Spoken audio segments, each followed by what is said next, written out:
रामधारी खंड 1 प्रतिलेखन संख्या 32। डिक्टेशन स्टार्ट होगी 5 सेकंड बाद। स्टार्ट। श्रीमान, मैं आपको बताऊंगा कि खेती में सुधार के बारे में हमारे कुछ लोगों का क्या विचार है।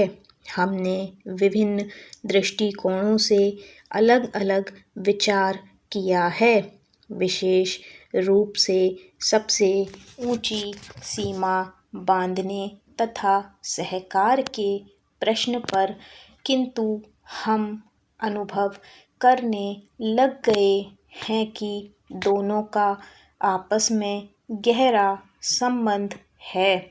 अगर हमारे देश में बड़े बड़े फार्म होते तो यह कल्पना की जा सकती है, भले ही आप इससे सहमत ना हों, कि उनका कार्य संचालन दक्षता से होता और उत्पादन भी बहुत बढ़ सकता और साथ ही साथ आधुनिक तौर तरीकों का विस्तार हो सकता।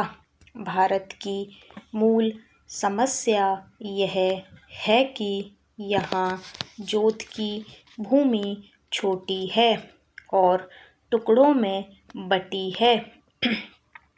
साधारण तौर पर मैं कहूँ कि यह 1, 2 या 3 एकड़ है। इतनी छोटी जोत की भूमियों से हमारे किसान केवल अपना काम भर चला सकते हैं, लेकिन आधुनिक तौर तरीकों को अपनाने में बहुत कम प्रगति करेंगे। अब सबसे ऊंची सीमा बांध देने से ऐसा भी हो सकता है कि कुछ एक जो बड़े फार्म हैं उनमें काट छांट हो, जो कि प्रयोजन भी है।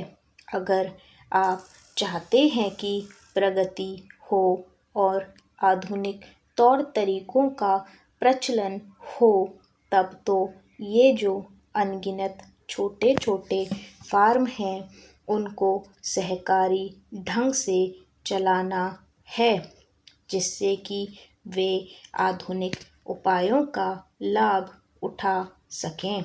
सहकारी ढंग से कार्य करने से मेरा मतलब है विविध प्रकार से सहयोग देना।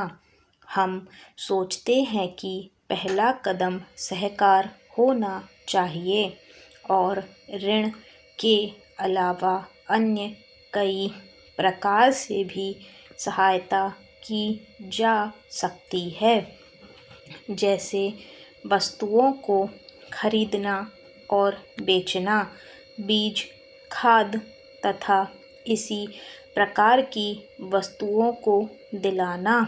दूसरा कदम है धीरे धीरे बीच वाले आदमी को हटा देना। फिर दूसरी स्थिति आती है जिसको मिलजुल कर खेती करना कहते हैं, यद्यपि उसमें भूमि पर अधिकार बना रहता है। इस प्रकार का हमारा दृष्टिकोण है, जिससे अधिक से अधिक सीमा की समस्या को सहकारों से अधिक जोड़ा जा सके, नहीं तो उत्पादन गिर जाने का भय है। यह एक जटिल समस्या है जिस पर मनन हो रहा है। सहकार से मेरा मतलब एक गांव के सहकार से है और ज़्यादा से ज़्यादा 2-3 गांव का सहकार भी हो सकता है, यदि वे निकट से संबंधित हैं, लेकिन हमारी सरकार इनकी भरपूर सहायता करेगी। स्टॉप।